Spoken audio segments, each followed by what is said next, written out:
بسم اللہ الرحمن الرحیم الحمد للہ نحمده ونستعینه ونستغفره ونؤمن به ونتوکل علیہ ونعوذ باللہ من شرور انفسنا ومن سیئات اعمالنا من يهده الله فلا مضل له ومن يضلله فلا هادي له ونشهد ان لا اله الا الله وحده لا شريك له ونشهد أن سيدنا ومولانا محمدا عبده ورسوله صلى الله تعالى عليه وعلى آله وصحبه وبارك وسلم تسليما كثيرا كثيرا. أما بعد فأعوذ بالله من الشيطان الرجيم. بسم الله الرحمن الرحيم. فمن أحسن قولا ممن دعا إلى الله وعمل صالحا وقال إنني من المسلمين. صدق اللہ العظیم.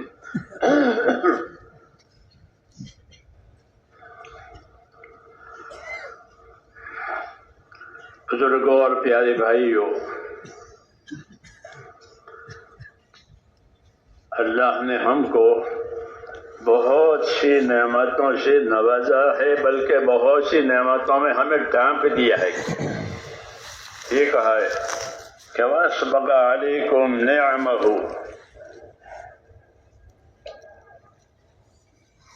کہ نعمتوں سے تمہیں ڈھانپ دیا ہے. ہاں، کیونکہ اللہ تعالیٰ جو ہے وہ کریم ہے، اور کریم کے سارے خزانے وہ دوسروں کے لیے ہوتے ہیں، بندوں کے لیے ہوتے ہیں. کریم مانگنے والے کو بھی دے، نہ مانگنے والے کو بھی دے، اور اپنی شان سے دے. شقی تو حاجت سے دیتا ہے کہ اس کو اتنے حاجت ہے، اس کو اتنے حاجت ہے، اس کو اتنے حاجت ہے. شقی تو حاجت کو سامنے رکھ کر دیتا ہے، اور کریم حاجت کو سامنے رکھ کر نہیں دیتا بلکہ اپنی شان سے دیتا ہے. تو اللہ کی شان تو اعلیٰ اور بالا ہے. لیس کمثلہ شیء، اللہ کے جیسے تو کوئی بھی نہیں ہے. اس لیے اللہ جو دیں گے وہ بہت زیادہ دیں گے. ہاں، اور بہت دیر تک دیں گے، وہ دیتے ہی رہیں گے. ہاں، کبھی بھی کسی روزی کو اللہ نے نہیں کاٹا کسی کی روزی اس کے گناہوں کی وجہ سے کہ یہ گناہ گار ہے اس کی روزی کاٹو. یہ کبھی نہیں. ہاں، چاہے جتنا گناہ اس کو روزی دیں گے، تندرستی دیں گے، اولاد دیں گے، سب کچھ دیں گے. کیوں کہ اللہ کی شان ہے، کریم شان ہے. اس لیے ہمارے نبی نے یہ فرمایا کہ اپنے پروردگار کے ساتھ اچھا گمان رکھو. ہاں، جابر بن عبداللہ یہ فرماتے تھے کہ حضور صلی اللہ علیہ وسلم نے اپنی وفات سے 3 دن پہلے مجھ سے یہ فرمایا کہ جابر، تمہاری موت اس حالت میں آوے کہ تمہارا گمان اپنے پروردگار کے ساتھ اچھا ہو. کیونکہ اللہ تعالیٰ بندے کے ساتھ اس کے گمان کے مطابق معاملہ کریں گے کہ میرا اللہ بخشنے والا ہے، میرے گناہ بخشے گا. ہاں، اور وہ بخشوانے کے لیے کوشش کرے تو اللہ اس کو بخش دے گا، چاہے جتنا گنہگار ہو، چاہے جتنا کفر نہ کیا ہو، شرک نہ کیا ہو، تو چاہے جتنا بھی گنہگار ہو کہ اس کی بخشش ہو جائے گی. اللہ تعالیٰ بخشیں گے اپنے کرم سے. ہاں، یہ اللہ کی شان ہے. کیونکہ مخلوق کو اللہ تعالیٰ نے اس لیے پھیلایا اور بنایا ہے کہ ان پر اپنا کرم ظاہر کرنا ہے. حکومت کرنے کے لیے جنتوں کو، انسانوں کو نہیں پیدا کیا. ہاں، جسے ریت کی وجہ سے آدمی راجا ہوتا ہے، ریت نہ ہو تو کیا راجا؟ ایسا نہیں ہے. اللہ تو مالک الملک ہے اور ملک ہے، چاہے کوئی ہو چاہے نہ ہو. اللہ کی ذات پاک ہے حاجت سے، سارے جنات انسان مل کر عبادت کریں تو اللہ بڑا نہیں ہو جائے گا، اور اگر سارے کے سارے ہڑتال کریں تو اللہ چھوٹا نہیں ہو جائے گا۔ اس کے ذات بے نیاز ہے، اس کو کسی کی پرواہ نہیں ہے۔ ہاں، ایک طرف یہ بات ہے، دوسری طرف یہ بات ہے کہ اللہ تعالیٰ بندوں کے ساتھ اپنے گمان کے مطابق معاملہ کریں گے۔ اس لیے ہمارے نبی نے ہم کو یہ بتایا کہ اپنے اللہ کے ساتھ اچھا گمان رکھو۔ ہاں، یہ دعوت ہی اچھائی اور حسن کی ہے۔ اس دعوت میں بہت سا حسن اور بہت سی خوبیاں اور محاسن ہے۔ جو دعوت و تبلیغ کا کام دیا گیا ہے اس کے اندر محاسن اور خوبیاں بہت ہے، اور ہونی بھی چاہیے۔ ہاں، کیونکہ دعوت کا مطلب یہ ہے کہ اللہ کے بندوں کا تعلق اللہ کے ساتھ ہو جائے۔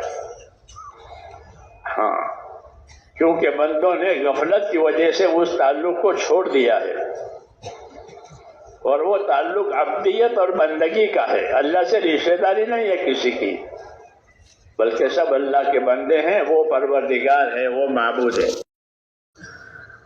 المعونۃ علی قدر المعونہ، کہ اللہ کی مدد اتنے آئے گی جتنی ذمہ داری پوری کی جائے گی۔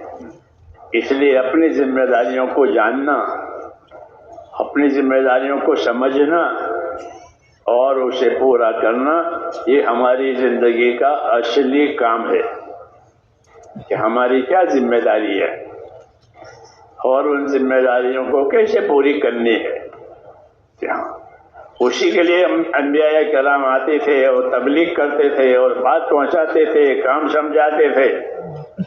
آخر میں جناب رسول اللہ صلی اللہ علیہ وسلم کو اسی لیے بھیجا ہے کہ آپ کو، ہم کو اور آپ کو زندگی کی ذمہ داریاں سمجھاوے، اور زندگی کی ذمہ داریوں پر قائم کرے۔ سب سے پہلی ذمہ داری یہ ہے کہ اللہ پر ایمان لاؤ، اللہ سے اپنا تعلق پیدا کرو۔ جتنے تعلقات ہیں دنیا کے وہ سب کٹ جائیں گے موت پر، ایک تعلق اللہ کا باقی رہے گا، باقی سب تعلقات کٹیں گے۔ حاکم کا حکومت سے، تاجر کا تجارت سے، ذمہ دار کا ذمہ داری سے، ماں باپ کا اولاد سے، جتنے تعلقات آپ کے تصور میں آئیں وہ سب کٹنے والے ہیں۔ ایک تعلق اللہ کا باقی رہنا ہے۔ پھر ان تعلقات کی دو قسمیں ہو جائے گی۔ ایک قسم اس تعلق کی ہوگی کہ اللہ سے تعلق تو رکھا ہے مگر ناراض کرنے کا تعلق ہے۔ جیسے ماں باپ کے اولاد میں بعض اولاد ہے کہ وہ اولاد ہے، اولاد کا تعلق ہے، لیکن وہ ماں باپ کو ناراض کرتے ہیں۔ اور ایک قسم اولاد کی وہ ہے کہ وہ ماں باپ کو ماں باپ بھی جانتے ہیں اور ماں باپ کو راضی بھی رکھتے ہیں اور ماں باپ کی خدمت بھی کرتے ہیں، ان کا حق ادا کرتے ہیں۔ تو ایسے بندوں میں بھی دو قسم ہے۔ هو الذی خلقکم فمنکم کافر ومنکم مؤمن۔ اللہ نے تم سب کو پیدا کیا ہے کہ تم میں کچھ لوگ تو کافر ہو گئے، اللہ کے حق سے انکار کیا، اس کے حقوق کو چھپا دیا، ادا نہیں کیا، اور کچھ وہ لوگ ہیں جو اللہ کی باتوں پر یقین لا کر کے اپنے آپ کو اللہ کا پابند کیا۔ چل دو حصے ہو گئے، ایک ایمان والوں کا حصہ اور ایک غیر ایمان والوں کا حصہ۔ یہ نظام الہی ہے۔ اسے نبیوں کے ذریعے سے ایمان والے حصے کو اور ایمان والے کام کو آگے بڑھایا جاتا ہے کہ اپنا تعلق اللہ تعالیٰ سے صحیح کرو۔ ہاں، اور صحیح کرنے کے لیے ایک تو ایمان ہے کہ اللہ پر ایمان لاؤ کہ وہی ہے عبادت کے لائق، اور کوئی عبادت کے لائق نہیں ہے، اسی کے ہاتھ میں سارے مسائل کا حل ہے، اسی کے ہاتھ میں حیات اور موت ہے، حالات بھی اس کے قبضے میں ہے، اسباب بھی اس کے قبضے میں ہے، اسباب کی تاثیر بھی اس کے قبضے میں ہے، سب اس کے قبضے میں ہے۔ الا لہ الخلق والامر، الا لہ الخلق والامر، یاد رکھو مخلوق بھی اللہ کی اور فیصلہ بھی اللہ کا، کسی کا کچھ نہیں. ساری مخلوق ہے، زمین آسمان پہاڑ ہم سب، یہ سب مخلوق ہے. کہ مخلوق کس کی ہے؟ کہ اللہ کی. اور فیصلہ کس کا اس مخلوق پر؟ کہ اللہ کا. نفع کا، نقصان کا، آبادی کا، بربادی کا، ترقی کا، تنزلی کا، یہ سب فیصلے مخلوق پر ہوں گے کہ وہ بھی اللہ کے. الا لہ الخلق والامر. یاد رکھو مخلوق بھی اللہ کی، فیصلہ بھی اللہ، کسی کا کچھ نہیں ہے. یہ توحید ہے. یہ ایک اللہ ہے، اس کے جیسا کوئی نہیں ہے. لیس کمثلہ شیء، اس کے جیسا کوئی نہیں. یہ تو اللہ کی تعریف ہو کرائیے، اللہ کی معرفت کرائیے. دوسری بات کہ اللہ کے حقوق بتائے کہ اللہ کا کیا حق ہے. کہ اللہ کا حق یہ ہے کہ اس کی عبادت کی جائے گی اور کسی کی عبادت نہیں ہوگی، اس کی عبادت میں کسی کو شریک نہیں کیا جائے گا. ہاں، یہ توحید کہتے ہیں. یہ ہمارے پاس امانت ہے، ہمارے سینوں میں توحید. ایک اللہ کو ماننا، ایک اللہ کی عبادت کرنا، اس کے ساتھ کسی کو شریک نہیں کرنا، اپنی ساری حاجتوں میں اس کی طرف متوجہ کرنا، اپنی خطاؤں اور قصور ہو جائیں تو معافی کے لیے بھی اس کی طرف متوجہ ہونا، حاجت کے لیے بھی اس کی طرف متوجہ ہونا. یہ تعلیم ہے ہمارے لیے، کیونکہ سب کچھ اللہ کا ہے، کسی کا کچھ نہیں ہے. اس لیے اللہ تعالیٰ نے اپنے حقوق کے معرفت کے لیے، اپنے حقوق کے پہچان کے لیے دین اتارا نبیوں کے ذریعے سے. ہاں، دین اتارا، زندگی گزارنے کا طریقہ بتایا. ہاں، رسول صلی اللہ علیہ وسلم کو آخری دین اور پورے دین کے ساتھ بھیجا ہے. هو الذی ارسل رسولہ بالہدی ودین الحق. کہ اللہ وہ ذات ہے کہ جس نے اپنے نبی کو صحیح عقائد کے ساتھ اور صحیح اعمال کی تعلیم کے ساتھ اپنے رسول کو بھیجا ہے. رسول کا یہ منصب ہے کہ صحیح عقیدہ بتاوے، صحیح اعمال بتاوے. چنانچہ رسول نے اپنا کام پورا کر دیا اور الحمدللہ وہ کام بھی دنیا میں پہنچ گیا اور قبول کرنے والوں نے قبول بھی کر لیا. ہاں، تو رسول کا کام پورا ہو گیا کہ اللہ کی بات اللہ کے بندوں تک چلی جاوے. اب ہر بندہ اپنی زندگی میں ایک تو اپنے دین کا ذمہ دار ہے. وَلْتَنْظُرْ نَفْسٌ مَّا قَدَّمَتْ لِغَدٍ. یوں کہا کہ وَلْتَنْظُرْ نَفْسٌ مَّا قَدَّمَتْ لِغَدٍ. ہر آدمی سوچا کرے کہ میں نے آنے والی کل کے لیے کیا تیاری کی ہے. یہ اصلی تبلیغ. باقی سب طریقہ یہ کار ہے کہ آنے والی کل کے لیے کیا تیاری کی ہے. کیوں کہ ہم کو اللہ تعالیٰ نے آخرت کے لیے پیدا کیا. رسول اللہ صلی اللہ علیہ وسلم یہ فرماتے ہیں بندوں سے، اللہ کے بندوں سے کہ ان الدنیا خلقت لکم وانکم خلقتم للآخرہ. کہ یاد رکھو اللہ نے دنیا کو تمہارے لیے پیدا کیا ہے. ساری نعمتیں دنیا کی وہ تمہارے لیے ہے. ہاں، تمام انسانوں کے لیے اللہ نے ساری دنیا کی نعمتیں پیدا کی ہے، وہ یہی فائدہ اٹھائیں گے. تو فرمایا ساری دنیا اپنی نعمتوں کے ساتھ تمہارے لیے پیدا ہوئی ہے. ان الدنیا خلقت لکم. یہ بڑا انعام ہے. دنیا میں کیا نہیں ہے، سب کچھ ہے، لیکن فرمایا کہ تمہارے لیے پیدا کیا ہے.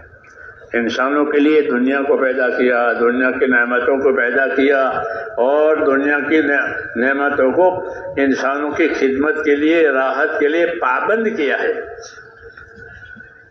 پابند بھی کر دیا کہ کوئی بھی چیز آپ کے خلاف نہیں جائے گی. آپ سمندر میں جاؤ گے تو سمندر آپ کو نہیں ڈبائے گا، بلکہ سمندر کو پابند کیا ہے کہ ہمارے بندے آئیں گے تجارت کے لیے بھی، سفر کے لیے بھی، حج کے لیے بھی پانی کے راستے سے، تو سمندر پابند ہے۔ وَسَخَّرَ لَكُمُ الْبَحْرَ، جو کہا کہ اللہ نے سمندر کو تمہارے لیے پابند کیا ہے، ورنہ سمندر کے معنی سب اندر۔ کبھی آپ نے سمندر کا سفر کیا ہو تو جب سمندر میں جہاز جاتا ہے، پہلے ہم لوگ تبلیغ میں جاتے تھے سمندر کے راستے سے، بمبئی سے، جب اندر چلا گیا پانی، دنیا نظر نہیں آتی تھی، پانی پانی سب اندر، سمندر۔ لیکن اس سمندر کو اللہ نے تمہارے پابند کر دیا، وہ تمہیں نہیں ڈبائے گا۔ ہاں، لاکھوں نہیں کروڑوں کی تجارتیں سمندری راستے سے ہوتی ہے، بازاری راستے سے اتنی تجارتیں نہیں ہوتی یہاں جتنے سمندری راستے سے ہوتی ہے تجارتیں۔ کیوں؟ سمندر کو پابند کیا ہے کہ وہ ڈبائے گا نہیں، ہاں، بلکہ اوپر جائیں گے۔ پانی کو پھاڑتی ہوئی کشتیاں چلتی ہے، وَتَرَى الْفُلْكَ فِيهِ مَوَاخِرُ، اور آپ دیکھو گے جہاز کو کہ وہ پانی کو پھاڑتا ہوا جاتا ہے، اللہ کہہ رہے ہیں۔ ہاں، تو یہ مثال ہے میرے دوستو کہ اللہ تعالیٰ نے زمین کی بلکہ آسمان کی تمام نعمتوں کو ہمارے لیے نشاور کر دیا، یہ سب نعمتیں آپ کے لیے ہیں۔ تو کتنا بڑا احسان ہو گیا۔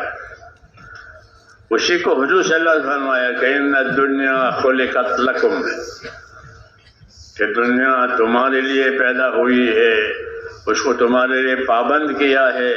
ہاں، ہاتھی کو پابند کیا، گھوڑے کو پابند کیا، سب چیزوں کو پابند کیا تاکہ آپ کا کام ہو جائے۔ اس کو تسخیر کہتے ہیں، تسخیر، سب چیزوں کو پابند کر دیا۔ تو سب چیزوں کو پابند کیا، یہ تو ہم پر احسان کیا اللہ تعالیٰ نے، اور بہت بڑا احسان ہے یہ۔ ان سب چیزوں کو پابند کرنے کی کیا مطلب ہے کہ ان سب چیزوں سے فائدہ اٹھاؤ۔ تو شیخ سعدی رحمۃ اللہ علیہ فرماتے ہیں کہ ان سب چیزوں کو اس لیے پابند کیا ہے کہ تم روٹی کما کر کھاتے رہو۔ ابرو بادو مہو خورشید فلک ترکارن تاتو نانے بکفاری و بغفلت نخورن، تاتو نانے بکفاری و بغفلت نخوری۔ فرمایا کہ سب چیزیں تیری پابند ہے، اس لیے نہیں کہ تو روٹی کما کے کھا کے پیٹ بھر لے۔ ہاں، ان سب چیزوں کو پابند کرنے کی وجہ دوسری ہے کہ ان سب چیزوں کو اس لیے پابند کیا ہے تاکہ تیرا رخ خدا کی طرف ہو جائے۔ تجھے کسی چیز کا حاجت مند نہیں، سب تیرے لیے اور تو خدا کے لیے۔ یہ دعوت ہے کہ سب تیرے لیے اور تو خدا کے لیے۔ یوں ہے، ساری نعمتیں تمہارے لیے اور تم کو خدا نے اپنے کام کے لیے پیدا کیا ہے۔ ہاں، اس لیے آدمی کو اپنا یہ سبق یاد رکھنا چاہیے کہ مجھ کو اللہ نے اپنے لیے پیدا کیا ہے، ہم کو خدا نے اپنی عبادت کے لیے پیدا کیا ہے۔ اب جتنا ہمارا رخ عبادت پر صحیح ہوگا اتنا ہمارا اور خدا کا معاملہ صحیح رہے گا۔ اگر ہم نے اپنے عبادت والے رخ کو بگاڑا ہے تو معاملہ بگڑ جائے گا۔ جب رسول صلی اللہ علیہ وسلم کی ہجرت ہوئی مدینہ کی طرف اور آپ کا مدینہ پہنچنا ہوا، مدینے والے استقبال کے لیے آئے، تو وہاں حضور صلی اللہ علیہ وسلم نے مدینے پہنچ کر پہلا بیان دیا تھا۔ پہلا بیان، ویسے تو آپ کے مدینہ منورہ میں سب کچھ ہوا، مدینہ تو مرکز ہو گیا وحی کے نازل ہونے کا اور سنتوں کے پھیلنے کا، لیکن وہاں پہلا بیان ہوا تھا مدینے میں۔ تو اس پہلے بیان کا مضمون تھا یہ۔ تو پہلے بیان میں آپ صلی اللہ علیہ وسلم نے لوگوں سے یہ فرمایا تھا کہ من اصلح ما بینہ و بین اللہ اصلح اللہ ما بینہ و بین خلقہ، کہ جو لوگ اپنا اور خدا کا معاملہ صحیح کر لیں گے تو اللہ ان کا اور ساری مخلوق والا معاملہ صحیح کر دے گا۔ اوپر سے معاملہ صحیح ہوا تو نیچے کے سارے معاملات صحیح ہو جائیں گے۔ یہ دعوت دی مدینے جا کر رسول صلی اللہ علیہ وسلم نے، اور خدا کی خدائی سمجھائی کہ خدائی کا یہ اثر ہے کہ اگر بندوں نے اپنا تعلق اللہ تعالیٰ سے صحیح کر لیا تو پھر نیچے کے سارے تعلقات صحیح ہو جائیں گے۔ ہاں، یہ خطاب تھا مدینے جا کر آپ صلی اللہ علیہ وسلم کا پہلا خطاب کہ من اصلح ما بینہ و بین اللہ اصلح اللہ ما بینہ و بین خلقہ، کہ جو لوگ اپنا اور خدا کا معاملہ ٹھیک کر لیں گے تو اللہ تعالیٰ ان کا اور مخلوق والا معاملہ سب ٹھیک کر دے گا، پھر دنیا بھی ان کی اور آخرت بھی ان کی۔ ہاں، یہ دنیا بھی ان کی کہ اللہ تعالیٰ دنیا خیر و برکت کے ساتھ دے گا۔ ہاں، کیوں کہ بندہ ہو گیا اللہ تعالیٰ کا، تو اللہ تعالیٰ اپنے بندوں کو برکات دیتے ہیں، برکتیں دیتے ہیں، دنیا کے اسباب بھی دیتے ہیں، اس کی برکت بھی دیتے ہیں۔ ہاں، وَلَوْ أَنَّ أَهْلَ الْقُرَىٰ آمَنُوا وَاتَّقَوْا لَفَتَحْنَا عَلَيْهِمْ بَرَكَاتٍ مِّنَ السَّمَاءِ وَالْأَرْضِ کہ وَلَوْ أَنَّ أَهْلَ الْقُرَىٰ آمَنُوا وَاتَّقَوْا، کہ یہ شہروں میں بستیوں میں رہنے والے لوگ اپنی زندگیوں کو ایمان اور تقوی پر لاوے۔ ہاں، ایمان اور تقوی پر لاوے تو کیا ہوگا کہ یعنی یہ ایمان والے بن جائیں، یہ تقوی پرہیزگاری والے بن جائیں، تو فرمایا ہم ان پر آسمان اور زمین کی برکتوں کے دروازے کھول دیں گے۔ لَفَتَحْنَا عَلَيْهِمْ بَرَكَاتٍ مِّنَ السَّمَاءِ وَالْأَرْضِ، کہ آسمان اور زمین کی برکتوں کا دروازہ ان پر کھل جائے گا اگر یہ شہروں والے اپنی زندگی ایمان پر اور تقوی پر لاوے۔ ایمان اللہ کے ساتھ، یقین اللہ کے ساتھ، اور ایمان اور یقین کا تقاضا ہوتا ہے اطاعت کرنا، کہ ہم اللہ پر ایمان لائے ہیں۔ کیا مطلب ہے؟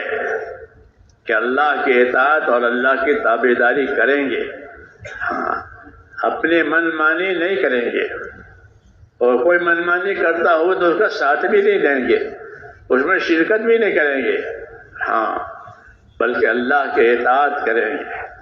اس لیے انسان کا شرف یہ ہے کہ وہ اللہ کے اطاعت پر زندگی گزارے، ہاں، اللہ کی تابعداری کو اپنا شرف اور سمجھے۔ پھر وہ اطاعت کتنی کرنی ہے،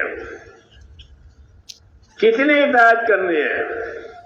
تو حضور صلی اللہ علیہ وسلم نے اپنی دعوت میں، اپنی تعلیم میں ہر چیز کی حد بتائی، ہر چیز کی حد بتائی کہ اتنی ہونی چاہیے، اتنی ہونی چاہیے، جیسے 5 نمازیں ہوئی، زکوٰۃ کا 40واں حصہ ہوا وغیرہ، جیسا عبادات میں، تو کہ اللہ کے اطاعت کا کتنا حصہ ہونا چاہیے، کہ کتنی اطاعت کرنی چاہیے۔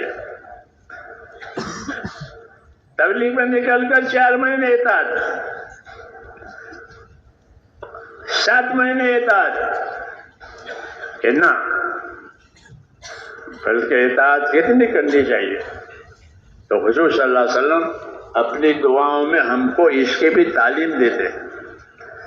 آپ داعی بھی ہیں، آپ معلم بھی ہیں، ہاں، اس لیے آپ کو پہچاننا ہے علم و ذکر کی روشنی میں، اللہ کے نبی کو علم و ذکر کی روشنی میں پہچانو، یہ ہم ذمہ دار ہیں۔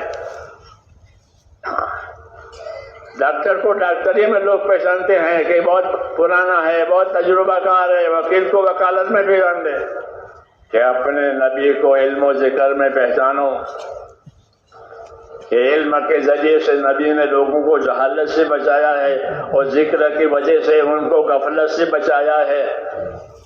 تو غفلت سے بچا کر کے اور جہالت سے بچا کر کے نبی نے زندگی کی ذمہ داریاں بتائی ہیں۔ یہ مطلب ہے علم و ذکر کا۔ تو نبی کو علم و ذکر سے پہچانو.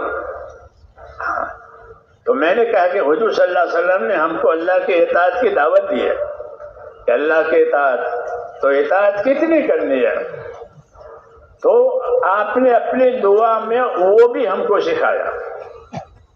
اس لیے حضور صلی اللہ علیہ وسلم کی دعاؤں میں دعا بھی ہے، دعوت بھی ہے، تعلیم بھی ہے. لیکن کم قسمتی سے ہم لوگ عربی جانتے نہیں اور عربی سیکھتے نہیں. ہاں، دنیا بھر کی زبانیں سیکھیں گے روٹی کے لیے، یہ نہیں سیکھیں گے. ہاں، جو سیکھیں گے وہ بہت تھوڑے ہیں. اس لیے نبی کی زبان عربی ہے، قرآن کی زبان عربی ہے، ہماری تعلیم و تعلم کی راہ عربی ہے. ہاں، اس لیے ہم کو علم و ذکر سے جو ہے آشنا کرایا ہے، جوڑا ہے علم و ذکر سے. تو میں نے کہا نبی صلی اللہ علیہ وسلم نے علم و ذکر کے راستے سے ہم کو بتایا کہ اللہ کی اطاعت کتنی کرنی چاہیے. 4 مہینے کرنی چاہیے، 7 مہینے کرنی چاہیے کہ نہیں؟ تو ایک دعا میں حضور صلی اللہ علیہ وسلم یہ فرما رہے ہیں، اللہم اقسم لنا من خشیتک ما تحول به بیننا و بین معصیک. مانگ رہے ہیں اے پروردگار ہم کو اپنا خوف دے. کہ کتنا بے ہوش ہو جاوے اتنا کہ نہیں؟ اے اللہ ہم کو اپنا خوف دے، اتنا خوف دے کہ وہ خوف ہم کو تیری نافرمانی تک جانے نہ دے. جیسے سانپ کا خوف سانپ کے پاس جانے نہیں دیتا، آگ کا خوف آگ کے پاس جانے نہیں دیتا. یہ تعلیم ہے کہ اللہ سے خوف مانگو. روزی روٹی تو سب مانگتے ہیں کہ اللہ سے خوف مانگو، کہ جو اللہ سے جتنا ڈرے گا اتنا وہ اللہ کو زیادہ پہچانے گا. جو اللہ سے نہیں ڈرے گا وہ جاہل رہے گا. ہاں، تو اللہ سے ڈر مانگا ہے. یہ تعلیم ہے کہ اللہ مجھے اپنا خوف دے. کہ کتنا؟ کہ اتنا خوف دے کہ تیرے خوف کی وجہ سے میں نافرمانی تک نہ جاؤں.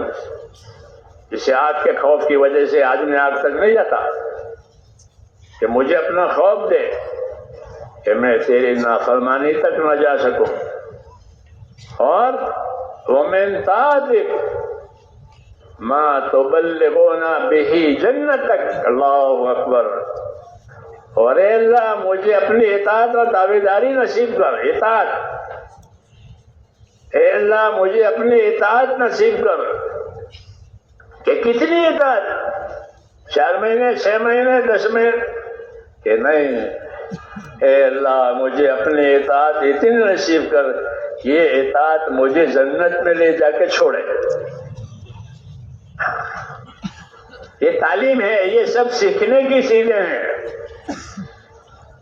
یہی علم و ذکر ہے، یاد رکھو کہ اللہ مجھے اپنے اطاعت نصیب کر. ہر نبی زمین پر اللہ کی اطاعت قائم کرانے کے لیے بھیجا جاتا ہے. وَمَا أَرْسَلْنَا مِن رَّسُولٍ إِلَّا لِيُطَاعَ بِإِذْنِ اللَّهِ. ہم نے جب کبھی کوئی رسول زمین پر بھیجا ہے تو وہ اس لیے بھیجا گیا ہے کہ وہ زمین والوں بندوں کو اللہ کی اطاعت و تابعداری پر لاوے. تو رسول کی ذمہ داری ہے کہ وہ اطاعت کی تعلیم دے، اطاعت کا علم و ذکر سکھاوے، اور پھر اطاعت پر لگاوے کہ کتنے دن اطاعت کرنی ہے. کہ اتنے اطاعت کرو کہ تمہاری اطاعت تمہیں جنت میں اتارے. جیسے کسی کو جدہ جانا ہے تو جدہ تک کا ٹکٹ ہوگا تو وہ جدہ اترے گا، اور جدہ تک کا ٹکٹ نہیں ہے تو اس کو جدہ کو اتارے گا. یہ سب تعلیم دی ہے کہ کوئی چیز کتنی لینی ہے، اتنے اطاعت کرو کہ وہ اطاعت جنت میں لے جاوے. اتنا خوف پیدا کرو کہ وہ خوف گناہ تک نہ جانے دے. ہاں، یہ سب تعلیم ہے. وَمِنَ الْيَقِينِ مَا تُخَوِّنُ بِهِ عَلَيْنَا مَصَائِبَ الدُّنْيَا. تیسری بات کہ اللہ ہم کو اپنا یقین دے یقین کہ جو ہوگا اللہ سے ہوگا، اللہ چاہے گا تو ہوگا، اللہ نہیں چاہے گا تو نہیں ہوگا۔ کائنات میں اللہ کے چاہے بغیر کوئی چیز نہیں ہوتی، اللہ نہیں چاہیں گے نہیں ہوگا، اللہ چاہیں گے ہو کے رہے گا۔ یہ یقین کی بات ہے کہ اللہ سے ہوتا ہے، اللہ کے غیر سے نہیں ہوتا، کہ یہ یقین بھی اپنے اندر پیدا کرو کہ کتنا کہ ما تهون به علینا مصائب الدنیا، کہ اللہ کا یقین اتنا پیدا کرو کہ دنیا کی مصیبت آسان ہو جائے، کہ جب دنیا کی کوئی مصیبت آئی کہ یہ کتنی ہوگی، کہ جتنے اللہ نے لکھی ہے اتنے ہوگی، یہ تکلیف کتنی ہوگی کہ جتنی اللہ نے لکھی ہے، یہ راحت کتنی ہوگی کہ جتنی اللہ نے لکھی ہے۔ اللہ تعالیٰ نے تمام چیزوں کو لکھ لیا ہے، چھوٹی ہو بڑی ہو، اور جو جو چیزیں لکھی ہیں پھر روزانہ وہ اس کے عمل میں آتی ہے۔ ہاں، تمام چیزوں کو لکھا ہوا ہے، اور جو چیزیں لکھی ہیں پھر روزانہ اس کا عمل ہوتا ہے۔ کل یوم ہوا فی شأن، کہ اللہ تعالیٰ ہر روز اپنے کام میں ہوتا ہے۔ تو کیا کام اللہ کا؟ کہ انہوں نے جو لکھا تھا 50,000 سال پہلے، وہ ایک ایک کام کو دنیا میں جاری کرتے ہیں، کہ آج اس کو مرنا ہے، آج اس کو پیدا ہونا ہے، آج اس کو تندرست ہونا ہے، آج اس کو بیمار ہونا ہے، آج اس کو ہلاک ہونا ہے۔ یہ سب چیزیں لکھی ہوئی ہے، پھر اپنی لکھی ہوئی چیزوں کو پھر روزانہ نافذ کرتے ہیں۔ اس سے خدا کی خدائی سمجھ میں آتی ہے کہ زمین آسمان میں کرنے والی ذات صرف اللہ ہے اور کوئی نہیں، اس کو ایمان کہتے ہیں کہ وہ زمین اور آسمان میں وہ ہوگا جو اللہ نے لکھا ہے۔ اس لیے کہا وَمِنَ الْيَقِينِ مَا تُهَوِّنُ بِهِ عَلَيْنَا مَصَائِبَ الدُّنْيَا، جب کوئی بات ہو گئی کہ بس یہ سب اللہ نے لکھا تھا، ہو گیا کیا بھائی؟ کیوں کہے اللہ نے لکھا تھا، یہ طے کیا تھا، تو جو اللہ طے کرے گا اس کو کون پلٹے گا؟ تو یہ یقین کہ اس یقین سے وہ مصیبت ہلکی ہو جاتی ہے، اللہ نے لکھا تھا۔ تو یہ اللہ کے ساتھ تعلق کی بات ہے کہ اللہ کے ساتھ خوف کا تعلق، اللہ کے ساتھ اطاعت کا تعلق، اللہ کے ساتھ یقین کا تعلق، یہ نبیوں کی دعوت میں ہوتا ہے، نبیوں کی تعلیم میں ہوتا ہے، اور اس کو رسول صلی اللہ علیہ وسلم نے اپنی دعاؤں میں، اپنے ارشادات میں، اپنے حدیثوں میں سمجھایا ہے۔ اس لیے ہمارے دعوت کی اصلی جان جو ہے وہ علم و ذکر ہے۔ ہاں، علم و ذکر ایسا جیسے ریل کی پٹڑی، پٹڑی نہیں تو ریل بھی نہیں، ریل کہاں چلے گی؟ ہاں، ریل پٹڑی کے لیے، پٹڑی ریل کے لیے، ریل پٹڑی کے لیے، اور کسی کام میں وہ پٹڑی نہیں آتی، ریل کے کام میں آتی ہے کہ ریل پٹڑی کے لیے اور پٹڑی ریل کے لیے۔ ایسے مسلمان کی دینداری علم و ذکر کے ساتھ، اور علم و ذکر مسلمان کی دینداری کے ساتھ۔ اگر علم و ذکر نہیں ہے تو دینداری نہیں ہے، علم و ذکر ہے تو دینداری ہے۔ حضور صلی اللہ علیہ وسلم نے امت کو حرکت دی ہے، جیسے پانی کو حرکت دی، چکی کو حرکت دی، اللہ نے پانی کو حرکت دی ہے۔ هو الذي مد الارض وجعل فيها رواسي وانهارا، سورہ رات کی آیت ہے، وهو الذي مد الارض، اللہ وہ ذات ہے جس نے زمین کو پھیلایا پانی پر، اور زمین پر پھیلا کر اس پر دو مادے قائم کیے، ایک مادہ پہاڑوں کا، ایک مادہ پانی کا۔ وَهُوَ الَّذِي مَدَّ الْأَرْضَ وَجَعَلَ فِيهَا رَوَاسِيَ وَأَنْهَارًا،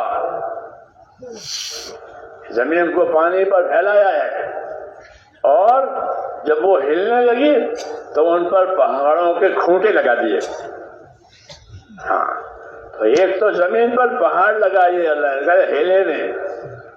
تو یہ مادہ پہاڑ کا اپنی جگہ ہی پر رہے گا، ہلے گا نہیں، چڑھے گا نہیں، یہی رہے گا. دوسرا مادہ زمین پر اللہ نے پانی برسایا، وہ پانی اپنی جگہ رہے گا نہیں، وہ جاری ہو جائے گا. تو شاہ صاحب لکھتے ہیں کہ اللہ نے زمین پیدا کر دو مادے پیدا کیے. ایک مادہ وہ ہے جو زمین جو قائم رہے، وہ پہاڑ اپنی جگہ قیامت تک بنے رہیں گے، جب قیامت آئے گی تو یہ اڑیں گے. اور ایک مادہ زمین پر پانی کا ہے، نہروں کا، ندیوں کا، کہ وہ اپنی جگہ رہتا نہیں، وہ چلتا ہی رہتا ہے، جاری رہتا ہے. یہ قدرت ہے. اللہ تعالیٰ نے دنیا کو آباد کرنے کے لیے پہاڑوں کو بھی پیدا کیا اور ندیوں کو پیدا کیا، اور پتہ نہیں کتنی راحتیں، کتنی ضرورتیں اس سے پوری ہوتی ہے. تو یہ اللہ تعالیٰ کے انعامات کی بات ہے کہ اللہ تعالیٰ نے اپنے بندوں کے لیے یہ ساری چیزیں بنائی، اور ان چیزوں کو دیکھنے کی وجہ سے بندوں کو اللہ کی معرفت اور اللہ کی پہچان ہوگی کہ اللہ اللہ ہے، اس کے جیسا کوئی نہیں ہے. یہی ہے اصل، کہ اللہ کو اللہ جانے، اللہ کو اللہ مانے، اور پھر اس کا حق ادا کرے. یہ دعوت ہے، یہ دعوت ہے کہ اللہ کا حق ادا کرو. کہ اللہ کا کیا حق ہے؟ کہ اللہ کا حق یہ ہے کہ زمین پر اور آسمانوں میں اسی کی عبادت کی جائے گی، اس کے ساتھ کسی کو شریک نہیں کیا جائے گا. تو یہ عبادت اللہ کا حق ہے، اور وہ ہمارے ذمے ہے، ہمارے ذمے ہے یہ حق.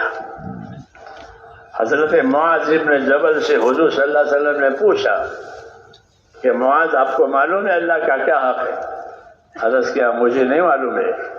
آپ بتائیں گے کہ اللہ کا حق یہ ہے کہ اسی کی عبادت کی جائے گی، اس کے ساتھ کسی کو شریک نہیں کیا جائے گا. تو یہ اللہ کا حق ہے.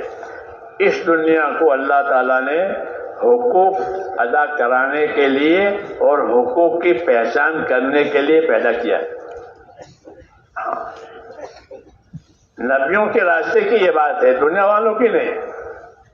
نبیوں کے راستے کی یہ بات ہے کہ اللہ تعالیٰ نے اس دنیا کو اور جناتوں کو اور انسانوں کو اس زمین پر پھیلایا ہے کہ وہ حقوق کی معرفت کے لیے ہے، کہ یہ لوگ پیدا ہو کر کے ایک تو اللہ کا حق پہچانے. ہاں، جس نے ان کو پیدا کیا ہے اس کا حق پہچانو. یہ تبلیغ ہے کہ اللہ کا کیا حق ہے کہ اس کی عبادت کی جائے گی، اس کے ساتھ کسی کو شریک نہیں کیا جائے گا. یہ اللہ کا حق ہے. پھر عبادت کیسی کرو گے، کتنے کرو گے، کب کرو گے، یہ نہیں معلوم ہے ہم کو. تو اس کے لیے اس کی معلومات سمجھانے کے لیے اللہ تعالیٰ نے زمین پر اپنے رسولوں کے بھیجنے کا سلسلہ جاری کیا تھا. آپ صلی اللہ علیہ وسلم کے آنے تک جس جگہ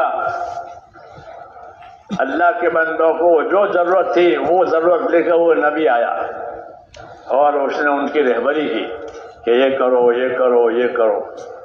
ہاں، پھر کچھ لوگوں نے وہ نبی کی بات مانی، کچھ لوگوں نے نہیں مانی. تو جو مانتے تھے وہ کامیاب ہوتے تھے، اور جو نہیں مانتے تھے وہ برباد ہوتے تھے. ہاں، یہ طریقہ تھا پہلے کہ جنہوں نے مانا وہ تو رہے. فَأَنْجَيْنَا الَّذِينَ آمَنُوا وَأَغْرَقْنَا الْآخَرِينَ. جنہوں نے مانا ان کو تو ہم نے زندہ رکھا، اور جنہوں نے مانا ان کو ہلاک کر دیا. نوح علیہ السلام کی قوم میں جنہوں نے مانا وہ تو رہی، اور جنہوں نے مانا ان کو ڈبو دیا. اس طرح قوم ہود میں، اس طرح قوم صالح میں، تمام نبیوں میں جنہوں نے مانا وہ بچے، جنہوں نے نہیں مانا وہ گئے. یہ سلسلہ تھا پہلے. ہاں، بڑا سخت بات. آخر میں جناب رسول اللہ صلی اللہ علیہ وسلم کو بھیجا گیا، اور آپ کو رحمت بنا کر کے بھیجا گیا کہ آپ کے آنے کے بعد اب ایسا نہیں ہوگا کہ جو نہ مانے وہ ہلاک ہو جائیں، اور جو مانے وہ کامیاب ہو جائیں، بلکہ نہ ماننے والوں کو موقع دیا جائے گا کہ یہ اپنی زندگی کو صحیح کرے، اپنی زندگی کو صحیح کرے، اور ماننے والوں کو تلقین کی جائے گی کہ نہ ماننے والوں کو دعوت دو، نہ ماننے والوں کو سمجھاؤ، ہاں تمہارے قریب ہو تو قریب والوں کو سمجھاؤ، بعید والوں کو بعید ہو، کنتم خیر امۃ اخرجت للناس، کہ تم بہترین امت ہو، یہ ماننے والوں کو کہا گیا، اور تم کو روئے زمین پر اس لیے رکھا ہے کہ تاکہ تم خیر کو دنیا میں پھیلاؤ۔ ہاں تو یہ منصب بتایا ہے، مرتبہ بتایا ہے اس امت کا، کہ اس امت کو نبی کے کام کے لیے پیدا کیا ہے۔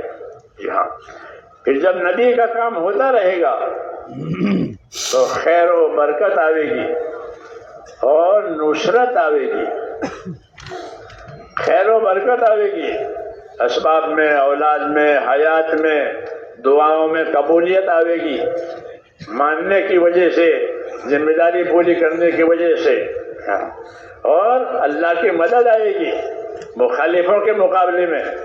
اللہ اپنے ماننے والوں کو مخالفوں کے سامنے ذلیل نہیں کرے گا، بلکہ ان کی مدد کرے گا۔ ہاں جب ان کی مدد ہوگی تو ان کی بھی آنکھیں کھلے گی کہ ان کے ساتھ تو اللہ کی مدد ہے، ہاں ان کے ساتھ تو اللہ کی مدد ہے، ان کا کام تو اللہ کر رہا ہے۔ حضور صلی اللہ علیہ وسلم کے زمانے میں یہ بات پسند آتی، یہ بات لوگوں کو سمجھ میں آتی تھی کہ اللہ ان کے ساتھ ہے، اللہ ان کا کام کرتا ہے۔ ہاں مشرکین یہ کہتے تھے کہ ان کا کام ہو جائے گا، اللہ ان کے ساتھ ہے۔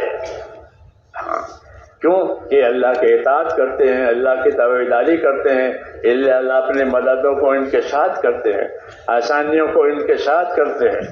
آج بھی یہی دستور ہے کہ جب اللہ تعالیٰ کا کام ہوگا تو مددیں ہوگی، آسانیاں ہوگی، جی ہاں رکاوٹیں دور ہو جائے گی، اور حق پر جینا آسان ہو جائے گا۔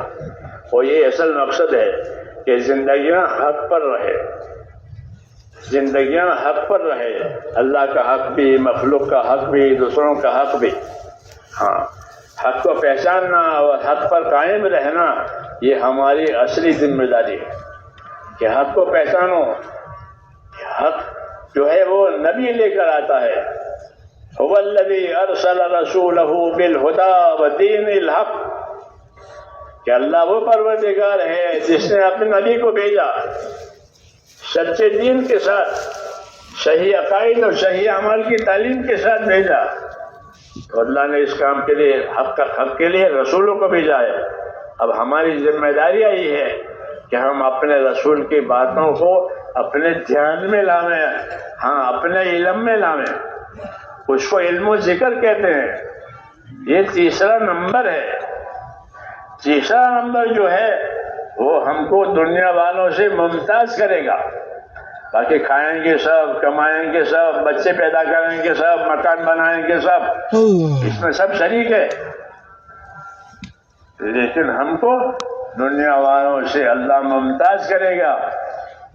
کس بارے میں؟ اس بارے میں هو الذی ارسل، کہ اللہ تعالیٰ نے ایمان والوں پر لقد من اللہ علی المؤمنین اذ بعث فیہم رسولا، کہ اللہ نے ایمان والوں پر احسان کیا ہے کہ ان کے لیے رسول بھیجا۔ تو احسان تو سب پر ہے، لیکن ایمان والوں کو ایمان دے کر ان کے اندر اتنی صلاحیت پیدا کی کہ ایمان والا اپنے ایمان کی وجہ سے اپنے رسول کی تابعداری کرے گا۔ وہ جب اپنے رسول کی تابعداری کرے گا تو اللہ کا دستور ہے کہ رسول کی تابعداری کرنے والوں کی اللہ مدد کرتا ہے۔ یہ اللہ کا فیصلہ ہے۔ اِنَّا لَنَنْصُرُ رُسُلَنَا وَالَّذِينَ آمَنُوا فِي الْحَيَاةِ الدُّنْيَا وَيَوْمَ يَقُومُ الْأَشْهَادُ، کہ ہم مدد کرتے ہیں اپنے رسولوں کی۔ اللہ کہہ رہے ہیں یہ اللہ کی سنت ہے کہ جب کبھی زمین پر اللہ نے رسول بھیجا ہے تو اس رسول کی اللہ نے مدد کی ہے۔ کیوں کہ لوگ اس رسول کی مخالفت کرتے ہیں، لوگ اس رسول کے ساتھ دشمنی کرتے ہیں۔ ایک عام قاعدہ ہے یہ کہ جب رسول آتا ہے تو اس کے دشمن کھڑے ہو جاتے ہیں، اور دشمن وہ لوگ ہوتے ہیں جن کی زندگیاں بری ہوتی ہے. وَكَذَلِكَ جَعَلْنَا لِكُلِّ نَبِيٍّ عَدُوًّا مِّنَ الْمُجْرِمِينَ وَكَفَىٰ بِرَبِّكَ هَادِيًا وَنَصِيرًا. یہ بہت بڑا اعلان ہے اللہ کا کہ ہم نے ہر نبیوں کے لیے یہ کیا ہے کہ ان کے ساتھ دشمنی کرنے والے بھی ہوں گے. ابو جہل اور ابو لہب اور اس کی پارٹی یہ نبی کے دشمن ہیں. اس طرح جب نبی کوئی جب کسی زمانے میں آیا تو ان کے دشمن بھی کھڑے ہو گئے دشمنی کرنے کے لیے. تو كَذَلِكَ جَعَلْنَا لِكُلِّ نَبِيٍّ عَدُوًّا مِّنَ الْمُجْرِمِينَ. مجرم اور بدماش قسم کے لوگ کھڑے ہو جاتے ہیں نبیوں کی دشمنی کے لیے. تو اللہ کہتا ہے کوئی پرواہ نہیں. وَكَفَىٰ بِرَبِّكَ هَادِيًا وَنَصِيرًا. اپنے نبی کو سنایا اللہ نے کہ ہر نبی کے ساتھ مجرموں نے بدماشوں نے دشمنیاں کی ہے وہ ہوگی آئندہ بھی. کہ کوئی بات نہیں. کیوں کہ كَفَىٰ بِرَبِّكَ هَادِيًا وَنَصِيرًا. اے نبی آپ کا پروردگار کافی ہے ہدایت دینے کے لیے بھی اور مدد دینے کے لیے بھی. تو نبی کو کیا چاہیے کہ نبی کو ہدایت چاہیے اور نبی کو مدد چاہیے. تو اللہ کہتے ہیں كَفَىٰ بِرَبِّكَ هَادِيًا وَنَصِيرًا کہ اللہ تعالیٰ مدد کرنے کے لیے بھی کافی ہے اور ہدایت کے لیے بھی کافی ہے چاہے کوئی دشمنی کرے. یہ اللہ تعالیٰ نے بہت بڑا اعلان کیا ہے کہ کوئی بھی دشمنی کرے کوئی حکومت کوئی طاقت کہ کوئی بات نہیں اللہ کافی ہے. ہاں تاکہ جو ایمان والے اللہ تعالیٰ کام کرتے ہیں ان کی نظر اللہ پر رہے کہ ہمارے لیے تو مدد کرنے والا اللہ ہے. ہاں ہمارے لیے مدد کرنے والا اللہ ہے. ہماری مدد اللہ کی طرف سے ہوگی. کیوں کہ ہم اللہ کا کام کرتے ہیں تو ہماری مدد کے لیے اللہ کافی ہے. اور دوسرا ہم ہدایت کے لیے کام کرتے ہیں تو ہدایت دینے کے لیے بھی اللہ کافی ہے. تو اللہ تعالیٰ نے یہ ضابطے بنائے ہیں کہ جب لوگ کام کریں گے تو اللہ مدد کے لیے بھی کافی ہو جائے گا اور ہدایت کے لیے بھی کافی ہو جائے گا. اور جنہوں نے ان کے خلاف کیا ہے کہ وہ نامراد ہو جائیں گے ان کو اللہ نامراد کریں گے. یہ ضابطہ ہے اللہ تعالیٰ کا اور بشارت ہے اہل ایمان کے لیے. اس لیے میرے دوستوں ان باتوں کو سنایا گیا ہے تاکہ ہم میں کا ہر آدمی اپنی زندگی کی ذمہ داری کو سمجھے کہ میری زندگی کی کیا ذمہ داری ہے. جس طرح اپنی حاجتوں کو سمجھتے ہیں اپنی راحتوں کو سمجھتے ہیں ایسے اپنی زندگی کی ذمہ داری کو سمجھے کہ میری زندگی کی کیا ذمہ داری ہے. کیا روزی روٹی کہ روزی روٹی یہ ذمہ داری نہیں ہے. ہاں ایک تو اس وجہ سے کہ اللہ نے روزی کا ذمہ لیا ہے کہ روزی ہم دیں گے روزی کے اسباب وہ پیدا کریں گے. تو روزی ذمہ داری نہیں ہے یہ تو ضرورت ہے. اور ضرورت وہ پیدا کرے گا جو پیدا کرتا ہے تو وہ ضرورتیں پوری کرے گا. ہاں ہم کو تو ذمہ داری دی ہے میرے دوستو اس کام کی جس کام کو لے کر کے اللہ تعالیٰ نے اپنے رسولوں کو بھیجا ہے کہ یہ اپنے زندگی میں لاؤ. اس لیے ہر آدمی پر ایک ذمہ داری ہے. یہ کیا ذمہ داری ہے کہ ہر آدمی پر یہ ذمہ داری ہے کہ وہ اپنے آپ کو دوزخ سے بچاوے. ہاں یہ ذمہ داری ہے کہ ہر آدمی اپنے آپ کو دوزخ سے بچاوے. یہ ہدایت ہے قرآن پاک میں. ہاں کہ اپنے آپ کو دوزخ سے بچاؤ. یا ایھا الذین آمنوا قوا انفسکم یہ پہلا. یا ایھا الذین آمنوا قوا انفسکم واہلیکم نارا. اے ایمان والو اپنے آپ کو پہلے نمبر میں پھر اپنے اہل و عیال کو دوسرے نمبر میں دوزخ کی آگ سے بچاؤ. یہ حق ہے یہ دعوت ہے یہ ارشاد ہے کہ ہر آدمی اپنے آپ کو دوزخ کی آگ سے بچاوے. اگر وہ اپنے آپ کو دوزخ کی آگ سے نہیں بچاتا تو دوسرا نہیں بچائے گا. یہ ذمہ داری ہے کہ اپنے آپ کو دوزخ کی آگ سے بچاؤ. اپنے اہل و عیال کو ذرا بھوک پیاس سے بچاتے ہو ان کو بھی دوزخ سے بچاؤ. تو سوال پیدا ہوتا ہے کہ ہم دوزخ سے کیسے بچانا ہے؟ دوزخ کو دیکھا ہی نہیں ہے. کوئی چیز دیکھی ہو تو کبھی دیکھو دیکھو وہ گاڑی آ رہی ہے، وہ گاڑی آ رہی ہے، تو دیکھ کر کے بچا لے گا، بغیر دیکھے بچا لے گا؟ کیوں بھائی؟ کسی جیسے بچانا ہو تو دیکھ کر ہی تو بچائے گا، بغیر دیکھے کیسے بچائے گا؟ کوئی چیز آ رہی ہے، کوئی جانور آ گیا، دیکھو دیکھو، تو دوزخ کو تو دیکھا نہیں ہے تو دوزخ سے کیسے بچائے گا؟ تو حضرت علی رضی اللہ تعالیٰ عنہ نے یہ مسئلہ حل کیا، اس کا جواب دیا، یا ایھا الذین آمنوا قوا انفسکم واہلیکم نارا، اے ایمان والو اپنے آپ کو اپنے گھر والوں کو دوزخ سے بچاؤ۔ علی فرماتے تھے کہ اس آیت کا مطلب یہ ہے کہ اپنے آپ کو اور اپنے اہل و عیال کو دیندار بناؤ، اپنے آپ کو اپنے عیال کو دین سکھاؤ۔ یہ تفسیر حضرت علی رضی اللہ تعالیٰ عنہ سے منقول ہے قوا انفسکم واہلیکم نارا کی۔ صحابہ کرام نے قرآن شریف پڑھا اور قرآن شریف سمجھا اور دوسروں کو سمجھایا، اور یہی اصل تبلیغ ہے۔ یاد رکھو، اصل تبلیغ تو قرآن حدیث کی ہے۔ ہم جو محنت کر رہے ہیں وہ قرآن حدیث تک پہنچنے کے لیے محنت کر رہے ہیں کہ اللہ کی بات پہنچاؤ، تو اللہ کی بات تو قرآن ہے، رسول کی بات پہنچاؤ تو رسول کی بات تو حدیث ہے۔ تو اصل تبلیغ تو میرے بھائیوں علم و ذکر کی ہے، یعنی قرآن حدیث کی ہے، وہ اصل تبلیغ ہے۔ اس تک پہنچنے کے لیے یہ راستے بنا رہے ہیں کہ ہم قرآن حدیث تک پہنچ جائیں، کہ مسلمانوں نے اپنی غفلتوں کی وجہ سے قرآن مجید کو اور حدیث کو چھوڑ دیا ہے۔ ان قومی، اے میرے رب، میری قوم نے قرآن مجید کو چھوڑ دیا، اتخذوا ھذا القرآن مہجورا، شکایت ہے کہ میری قوم نے قرآن کو چھوڑ دیا، اور واقعی بات ہے کہ ہم نے قرآن کو چھوڑ دیا۔ قرآن کریم کے ہم وارث ہیں۔ قرآن کریم کو اللہ کے نبی نے ہم پر چھوڑا ہے،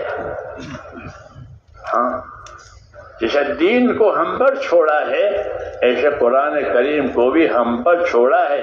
ہم اس قرآن کے وارث ہیں، کہ اس قرآن کو اپنے دلوں میں بھی اتاریں گے اور اس قرآن کی باتوں کو دنیا میں بھی لے جائیں گے، کیونکہ ہم اس کے وارث ہیں۔ ثم اورثنا الکتاب الذین اصطفینا من عبادنا، اللہ کہتے ہیں پھر ہم نے آخری زمانے میں اپنے بندوں میں سے لوگوں کو اس قرآن کا وارث بنایا ہے۔ تو جن کو وارث بنایا ہے وہ کون ہے؟ کہ وہ حضرت محمد صلی اللہ علیہ وسلم کی امت ہے۔ تو ہم قرآن کے وارث ہیں کہ اللہ نے رسول کو قرآن اور رسول پر قرآن اتارا، آپ نے قرآن سمجھایا، سکھایا، اس کی تبلیغ کی، پھر قرآن کو امت پر چھوڑا۔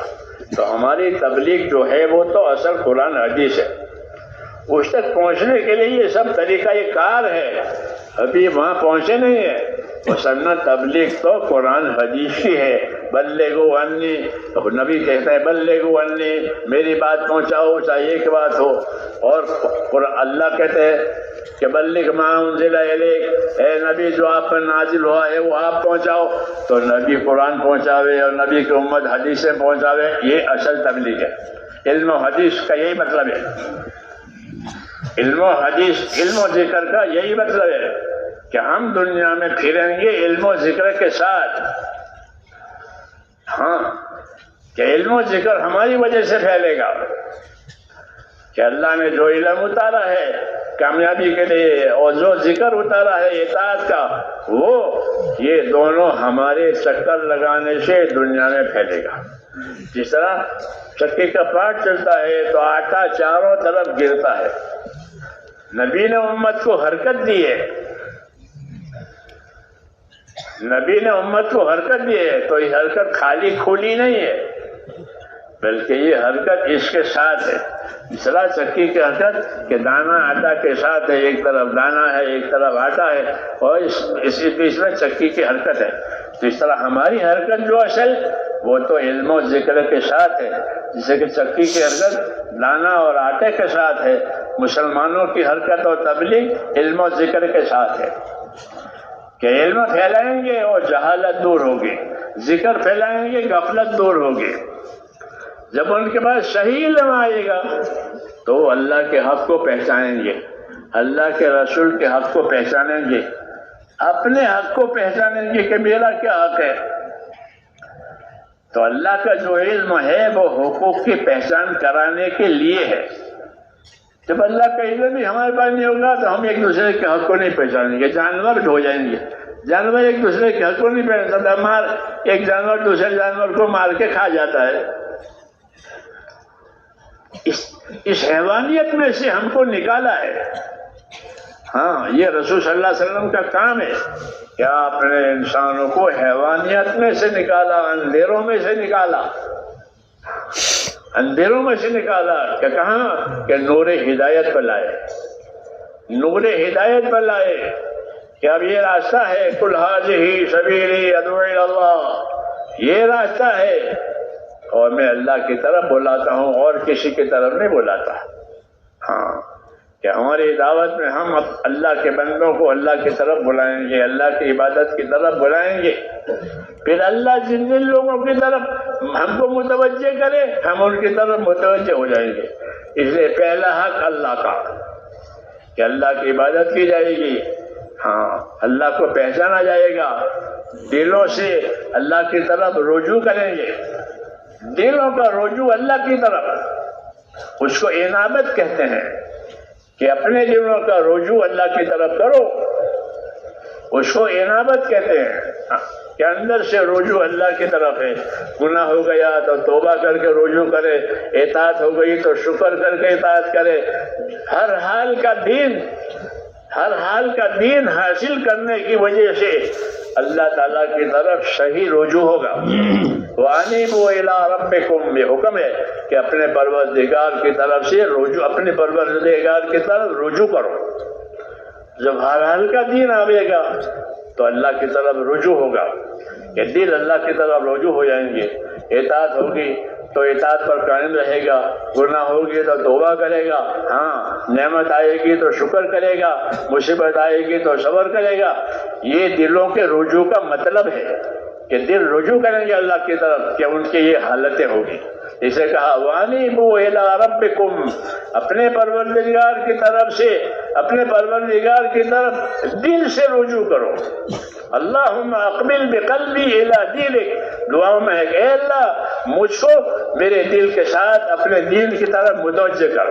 یہ نہیں کہ دل غافل ہے اور دین کا کام ہو رہا ہے, کہ دل کے ساتھ, کہ مجھے اپنے دل کے ساتھ اپنے دین کی طرف مائل کر.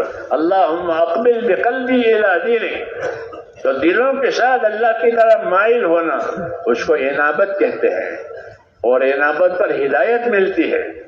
وَيَهْدِي إِلَيْهِ مَن يُنِيبُ, کہ جو دلوں سے اللہ کی طرف رجوع کریں گے اللہ ان کی صحیح رہبری کرے گا. اس لیے دلوں سے اللہ کی طرف رجوع کرنا, اطاعت کے ساتھ, استقامت کے ساتھ, گناہ ہو جائے تو توبہ استغفار کے ساتھ, نعمت آوے تو شکر کے ساتھ, مصیبت آوے تو صبر کے ساتھ, یہ سب بندگی کے کام ہے. کیونکہ ہم بندگی اور عبادت کے لیے پیدا ہوئے ہیں, تو عبادت کے یہ کام ہے. ہاں, عبادت کے یہ کام ہے. اس لیے یہ بندے جب ان کے اندر عنایت پیدا ہو جائے گی تو یہ اللہ کے پیارے اور نیک بندے ہوں گے. ہاں, اللہ ان کی لاج رکھے گا. یہ کسی بات کو مانگیں گے تو اللہ منع نہیں کرے گا کہ یہ اللہ کی طرف رجوع کرنے والے بندے ہیں.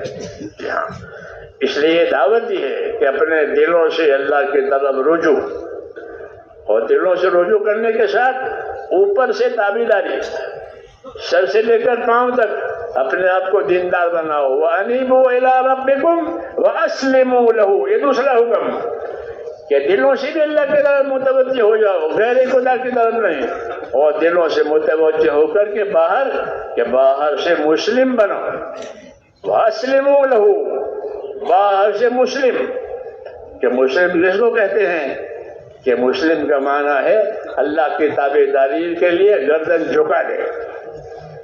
الاسلام گردن نہادن بطاط, کہ اسلام کا کیا معنی ہے کہ اللہ کے اطاعت و تابعداری کے لیے گردن جھکا دی، ہمارا کچھ نہیں، جو آپ کہیں گے وہ کریں گے، گردن جھکا دیا آپ کے سامنے، اس کو اسلام کہتا ہے۔ تو اسلام اوپر ہوتا ہے اور انابت اور رجوع دلوں کا یہ اندر ہوتا ہے، یہ دونوں ہوتا ہے، منافق میں نہیں ہوتے، مخلص میں یہ ہوتے ہیں کہ مخلص اندر سے بھی اللہ کی طرف اور اوپر سے بھی اللہ کی طرف۔ ہاں، اس لیے حضور صلی اللہ علیہ وسلم دعا مانگتے تھے، اللہم طہر قلبی من النفاق، کہ یا اللہ میرے دل کو نفاق سے پاک کر دے۔ تو نبی کا دل تو پہلے سے پاک ہے، ہم کو تعلیم دی ہے کہ اپنے دلوں کو نفاق سے پاک رہنے کی دعا مانگو۔ ایک تو نفاق وہ جو منافقین حضور کے زمانے میں ہوتے تھے، اب دنیا میں کوئی منافق نہیں ہے، وہ آپ کے زمانے ہی وہ طبقہ تھا، وہ ختم ہو گیا، اب یا کافر ہے یا مسلم ہے، اب کوئی منافق نہیں ہے۔ اب حضور دعا مانگ لے کہ میرے دل کو نفاق سے پاک کر دے۔ نفاق سے پاک کرنے کا مطلب یہ ہے کہ کوئی دوسری غرض مجھے تیرے کام کو چھوڑ کر کسی دوسری غرض کی طرف میں نہ جاؤں، بلکہ تیری طرف جاؤں، اور نفاق سے میرے دل کو پاک کر دے، یعنی مجھ کو اخلاص دے دے، یہ مطلب ہے۔ یہ کہا اللہم طہر قلبی من النفاق، اے اللہ میرے دل کو نفاق سے پاک کر، یعنی اخلاص عطا فرما۔ وعملی من الریا، اور میرے دل کو ریا اور میرے عمل کو ریاکاری سے پاک کر۔ عمل اوپر ہوتا ہے، نیت اندر ہوتی ہے، تو نیت میں اخلاص آیا، اور عمل کو ریاکاری سے بچایا کہ میرے عمل لوگوں کو دکھانے کے لیے، اپنے عزت پیدا کرنے کے لیے نہ ہو، بلکہ ذمہ داری پورا کرنے کے لیے عمل کرو۔ یہ سب ہدایتیں ہیں بندہ بننے کی، اور یہ سب ہدایتیں ہیں میرے بھائیوں زندگی کی ذمہ داریوں کو پورا کرنے کی۔ اللہم طہر قلبی من النفاق وعملی من الریا، میرے دل کو نفاق سے پاک کر، اب کوئی منافق نہیں ہے، یعنی مطلب یہ کہ آپ دلوں میں اخلاص پیدا کر دیں اور عمل میں سے ریاکاری نکال دیں، اور میری زبان کو جھوٹ سے بچا لے، وَلِسَانِي مِنَ الْكِذْبِ، میری زبان کو جھوٹ سے بچا لے، اور میری آنکھوں کو خیانت سے بچا لے کہ میری آنکھیں کوئی غلط نظر نہ کرے۔ تو دل بھی صحیح ہو جاوے، عمل بھی صحیح ہو جاوے، آنکھ بھی صحیح ہو جاوے، یہ اس کو صلاح اور فلاح کہتے ہیں۔ یہ صلاح فلاح کی دعائیں ہیں۔ تو حضور صلی اللہ علیہ وسلم نے میرے بھائیوں صلاح فلاح کی دعوت بھی دی ہے، صلاح فلاح کی تعلیم بھی دی ہے، اور صلاح فلاح مانگنے کی دعائیں بتائی۔ یہ ہماری دعوت ہے، یہ ہماری محنت اور تبلیغ ہے، اس لیے یہ بہت بڑا کام ہے میرے بھائیوں، اور بڑی عظیم الشان یہ نعمت ہے جو ہم کو ملی ہے، رسول صلی اللہ علیہ وسلم کا کام، کہ یہ کام ہم کو دیا گیا کہ یہ کام ہوگا تو وہ برکتیں نازل ہوگی جو رسول کی موجودگی میں برکتیں ہوتی ہے۔ ہاں، رسول موجود ہوتا ہے کسی قوم میں تو عذاب نہیں آتا، قوم نافرمانی کرتی ہے، لیکن رسول موجود ہے، دعوت دے رہا ہے، محنت کر رہا ہے، تو اللہ اس قوم کو سزا نہیں دیتے، کیوں کہ ان میں رسول ابھی ہے۔ جب کسی قوم کو عذاب دینے کا ارادہ ہوتا ہے تو اللہ اپنے رسول کو وہاں سے اٹھا لیتے ہیں۔ نوح علیہ السلام کو پہلے کشتی میں روانہ کر دیا، پھر قوم پر عذاب آیا، یہی طریقہ تھا۔ لیکن رسول جب تک موجود ہے تو عذاب نہیں آئے گا۔ ہاں، یہ رسول کی برکت ہے کہ رسول کی وجہ سے عذاب نہیں آئے گا۔ اور رسول نہ ہو تو رسول کی تابعداری کے ساتھ استغفار کرے، رسول کی تابعداری کے ساتھ استغفار کرے، تو رسول کی تابعداری کے ساتھ استغفار ہوگا تو ابھی عذاب نہیں آئے گا۔ ہاں، رسول کی موجودگی میں تو عذاب آئے گا ہی نہیں۔ وما كان الله ليعذبهم وانت فيهم، اللہ ایسا نہیں ہے کہ آپ موجود ہو اور ان کو عذاب دیں، لیکن نبی موجود نہ ہو تو پھر نبی کا بدل کہ نبی کی تابعداری کرتے ہوئے استغفار کریں، معافیا مانگے تابعداری کر کے، تو بھی عذاب رک جائے گا۔ یہ اللہ تعالیٰ کے انعامات ہیں، اور کام کرنے کے لیے ہمارے راہیں کھولی ہے تاکہ ہم اپنی زندگی کی ذمہ داریوں کو پورا کریں۔ ہماری زندگی کی ذمہ داریوں میں سے ایک یہ ہے کہ اپنے ایمان کو کامل بناویں، اپنے ایمان کو قوی بناویں، ایمان کی دعوت دے کر، ایمان کی محنت کر کے، ایمانی اعمال کر کے اپنے ایمان کو قوی بناویں، طاقتور بناویں۔ اپنے ایمان کو اگر طاقتور نہیں بنایا تو وہ ایمان حرام سے نہیں روکے گا، وہ کمزور ایمان ہے، ایمان کی کمزوری کی وجہ سے یہ حرام میں پھنسے گا۔ اس لیے حکم ہے کہ ایمان کی محنت کر کے اپنے ایمان کو قوی بناؤ، اپنا تعلق اللہ سے مضبوط کرو، خوف کا، امید کا، اطاعت کا، تاکہ حرام سے بچ جائے۔ سب سے بڑی ذمہ داری کہ اپنے آپ کو ایماندار بنانے کی ہے، تاکہ ایک تو حرام سے بچے، کہ حرام سے بچ کر زندگی گزارنے والا وہ اللہ کا سب سے بڑا عبادت گزارے۔ اتق المحارم تکن عابد الناس، کہ تو حرام سے اپنے آپ کو بچا، پھر تو خدا کا سب سے بڑا عبادت گزارے۔ کہ زندگی میں کوئی حرام نہیں ہے، نہ کھانے میں، نہ پینے میں، نہ پہننے میں، نہ اڑنے میں، نہ کمانے میں، کہ اپنے آپ کو حرام سے بچانا یہ سب سے بڑی عبادت گزاری ہے۔ اور حرام سے وہ بچے گا جس کے ایمان میں طاقت ہوگی۔ اس لیے محنت دی ہے ایمان کی دعوت کی، ایمان کی محنت کی، تاکہ ایمان میں طاقت آوے۔ جب ایمان میں طاقت آوے گی حرام چیزیں نکل جائے گی۔ جب تک ایمان میں طاقت نہ آئی تھی حرام چیزیں نہیں نکلی تھی۔ لوگ پیتے بھی تھے اور نماز میں آتے تھے، لوگ پیتے تھے اور نماز میں آتے تھے، تو ان کو یہ نہیں کہا گیا ابھی مت پیو، بلکہ ان کا ادھر نماز کے وقت قریب ہو تو مت پیا کرو، نماز میں تمہیں نشہ آئے گا، بلکہ یہ کہا مت پیو۔ کیوں؟ کہ ابھی ان کے اندر حرام سے بچنے کی طاقت نہیں ہے، ابھی یہ محنت کریں گے اور ان میں طاقت آ گئی تو یہ حرام کو خود چھوڑیں گے۔ تو حرام کو چھوڑنا ہے اور حکموں پر اپنے آپ کو آنا ہے، اس کے لیے محنت دی ہے۔ جب یہ محنت کے دو اثرات پڑیں گے، جب یہ محنت صحیح ہوگی تو زندگی کا حرام نکل جائے گا، کھانے کا، پینے کا، کمانے کا، اور زندگی تقویٰ طہارت والی ہوگی، پرہیزگاری والی ہوگی۔ حضرت عمر فرماتے تھے کہ ہم کو تقویٰ ملا ہے، ہاں ہم کو تقویٰ پرہیزگاری ملی ہے۔ تو یہ حضرات حرام سے بہت دور رہتے تھے، اپنے آپ کو بچاتے تھے۔ ہاں کہ حرام سے تو اپنے آپ کو بچا، پھر تو خدا کا سب سے بڑا عبادت گزارے۔ تو حرام سے بھی بچانا ہے، اور جن جن کاموں کے کرنے کا حکم ملا ہے ان کو ادا بھی کرنا ہے اور ان کی تبلیغ بھی کرنی ہے، ہاں تاکہ اللہ کا دین دنیا میں زندہ رہے۔ مسلمانوں کے ذمے دو کام ہے، ایک کام یہ ہے کہ وہ اپنی ذات سے اپنے آپ کو دین کا پابند کرے، اپنے آپ کو اپنی ذات سے دین کا پابند کرے، سنتوں کا پابند کرے، فرضوں کا پابند کرے، ہاں حرام سے بچنے میں اپنے آپ کو پابند کرے۔ یہ ہر آدمی کی ذاتی زندگی کی ذمہ داری ہے کہ اپنی ذاتی زندگیوں کو سنتوں پر لاؤ، اپنی ذاتی زندگیوں کو سنتوں پر لاؤ، سنتوں کو سیکھو۔ صبح سے شام تک کیا کیا سنت ہے؟ اوپر چڑھے تو اللہ اکبر، نیچے اترے تو سبحان اللہ، نیچے اترے تو سبحان اللہ، سبحان، یہ سنت کتنا آسان ہے۔ تو اپنی زندگی کو سنتوں پر لاؤ، یہ دعوت ہے، خالی پھرنا نہیں ہے۔ پھرنا اس کی استعداد پیدا کرنے کے لیے ہے، پھرنا طریقہ کار کہلاتا ہے۔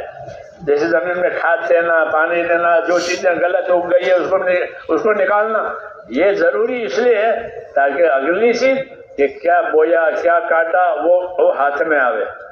تو پہلے طریقہ کار ہوتا ہے اور اس کے بعد پھر جو ہے مقصد کار ہوتا ہے کہ اصل مقصد یہ تھا۔ تو ہماری زندگی کا میرے دوستوں اصل مقصد وہ اپنے نبی کی تابعداری پر زندگی گزارنا، سنت پر، شریعت پر اپنے آپ کو لگانا، یہ اصل مقصد ہے محنت کا، کہ اللہ نے اپنے نبی کو ایک شریعت پر قائم کیا ہے۔ ثم جعلناک علی شریعۃ من الامر فاتبعها، ہم نے اے نبی آپ کو ایک شریعت پر قائم کیا ہے، آپ اس شریعت پر رہیں۔ جس طرح نبی کو ایک شریعت پر اور ایک طریقے پر قائم کرنے کا حکم ہے، ہم سب کو بھی وہی حکم ہے۔ اس لیے ہماری دعوت میرے بھائیوں اتباع کی دعوت ہے، کوئی نئی بات نہیں ہے۔ کہ مولانا الیاس صاحب نے یا اس راستے بزرگوں نے کوئی نئی بات چلائی ہو کہ نہ، نئی بات کوئی نہیں چلائی، بلکہ زندگی ادھر ادھر ہو گئی تھی تو اس کو اپنے نبی کے اتباع پر لانا۔ دعوت کی اصلی غرض کہ مسلمان کی زندگی انفرادی بھی اور اجتماعی بھی کہ وہ اپنے نبی کے طریقوں پر، اپنے نبی کی سنتوں پر رہے، یہ اصل ہے۔ کیونکہ نبی کے خلاف اگر کسی کی زندگی ہو گئی وہ کبھی کامیاب نہیں ہوگا، وہ کبھی بھی کامیاب نہیں ہوگا۔ خلاف پیغمبر کشے راہ گزیر کہ ہرگز بمنزل نخواہد رسید، کہ نبی کے خلاف جو بھی جائے گا وہ کبھی منزل کو نہیں پہنچے گا، وہ ہلاک ہو جائے گا۔ ہاں، اس لیے دعوت ہے کہ اپنی زندگیوں کو علم و ذکر کے ساتھ چلاؤ، کہ علم و ذکر میں یہی باتیں ہیں کہ نبی کیا لائے تھے اور نبیوں نے کیا دیا تھا اور ان کا کیا طریقہ تھا۔ تو اصل علم و ذکر کو حرکت میں لانا ہے۔ جب علم و ذکر حرکت میں آئے گا تو جہالت دور ہو جائے گی علم کی وجہ سے، اور ذکر پھیلے گا تو غفلت دور ہو جائے گی۔ کہ مسلمان کی زندگی علم و ذکر والی، یعنی غفلت والی نہیں، جہالت والی نہیں۔ حضور نے غفلتوں کو، جہالتوں کو مٹایا ہے۔ ہاں، کیونکہ آپ سے پہلے لوگ غفلتوں میں تھے۔ لِتُنذِرَ قَوْمًا مَّا أُنذِرَ آبَاؤُهُمْ فَهُمْ غَافِلُونَ۔ اے نبی، ہم نے آپ کو بھیجا ہے اس قوم میں کہ ان کو، ان کے باپوں کو بھی کسی نے نہیں سمجھایا ہے، 600 سال سے ایسے ہی پڑے ہوئے ہیں۔ اب آپ نے ہم نے آپ کو ان کے درمیان بھی بھیجا ہے کہ آپ ان کو ان غفلتوں میں سے نکالیں گے۔ تو نبی نے اپنی دعوت کے ذریعے سے لوگوں کو غفلتوں میں سے نکال کر ذکر دیا اور اپنے طریقوں کا علم دیا۔ وہی ہماری دعوت ہے کہ ایک ایک مسلمان کی زندگی انفرادی اجتماعی وہ علم و ذکر پر آوے، علم و ذکر پر آوے۔ علم و ذکر ہماری زندگی کی پٹڑی ہے، پٹڑی کے بغیر ریل کیسے چلے گی؟ اور پٹڑی ریل کے لیے، ریل پٹڑی کے لیے تلازم ہے۔ ایسے مسلمان کی زندگی علم و ذکر کے ساتھ، اور علم و ذکر مسلمان کی زندگی کے لیے، یہ تبلیغ ہے، یہ اصل تبلیغ ہے۔ ہاں، اس لیے یہ چیز اپنے اندر پیدا کرنی ہے۔ کیا آدمی نے کیا سیکھا، آدمی نے کیا عمل کیا، ہاں کیا سنت ہے، کیا حلال ہے، کیا حرام ہے، اس کو اپنے انفرادی زندگیوں میں دیکھنا پڑے گا۔ خالی وقت لگانے سے کام نہیں چلے گا۔ وقت تو اسی لیے لگاتے ہیں کہ یہ چیزیں زندگیوں میں آوے۔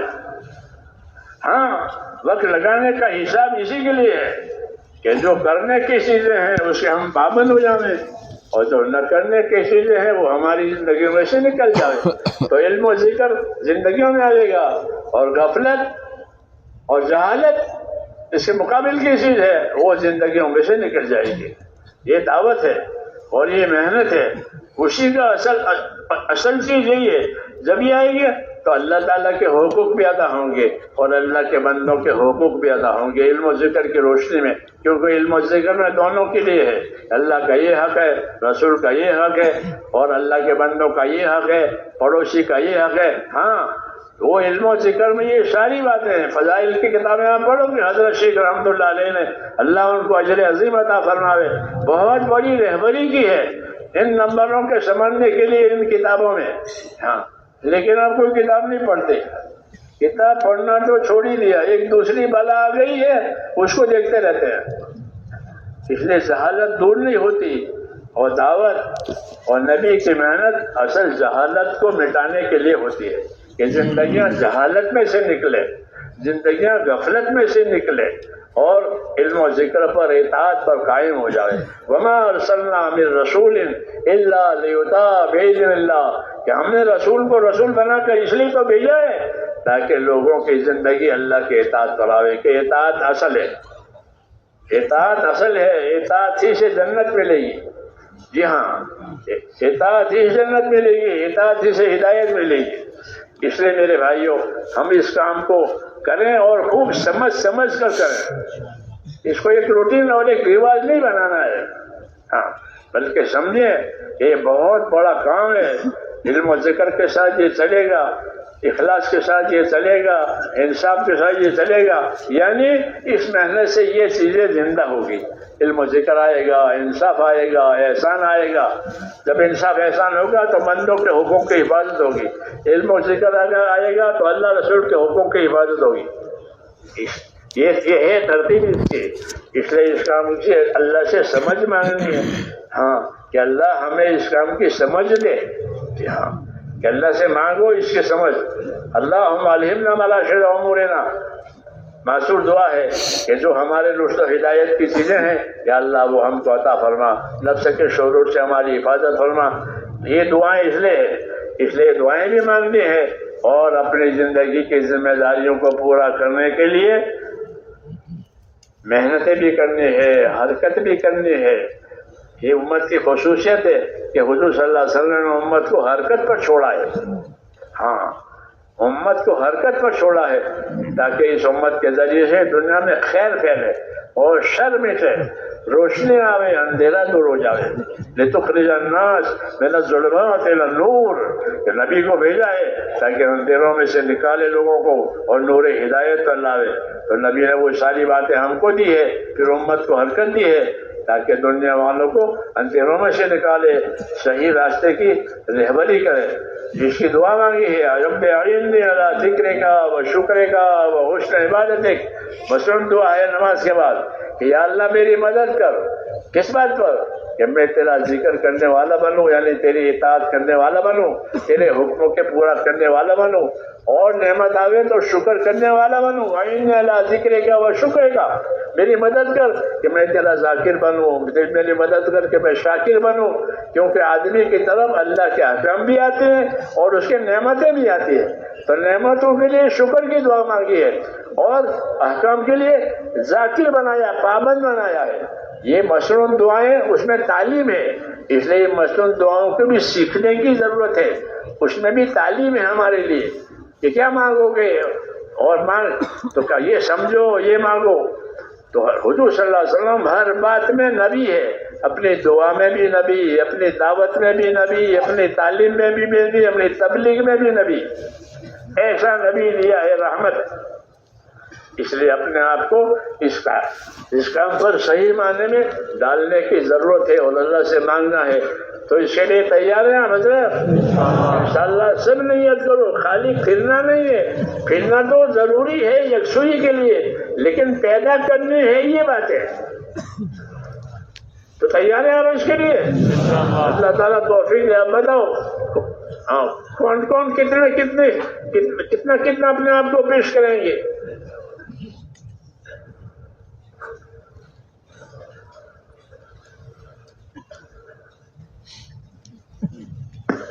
جی فرمائیے. 4 مہینے کے لیے پوری مسجد کی جماعت ہو. جی